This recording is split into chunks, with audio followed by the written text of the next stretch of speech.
காது என்னும் வாசல், கண் என்னும் வாசல். இந்த கண் எண்ணக்கூடியதான இந்த வாசல் வழியாக நீங்கள் எதை அனுமதிக்கிறீர்களோ, காது எண்ணக்கூடியதான இந்த காதின் வாசல் வழியாக எதை கேட்க அனுமதிக்கிறீர்களோ, இவைகள்தான் என்னது? முதல் படி. எதற்கு முதல் படி? தேவனுடைய வசனத்தை கவனிப்பதற்கான முதல் படியாக இருக்கிறது. ஏன்னா இது வழியா போறது தான் எங்க போகுது? இருதயத்துக்குள்ள போகுது.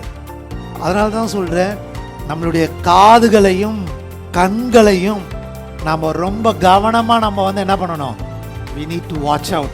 எதை நம்ம பார்க்கிறோம், எதை நாம் கேட்கிறோம் என்பதற்கு மிகவும் மிகவும் மிகவும் மிகவும் மிகவும் கவனமாக இருக்க வேண்டும்.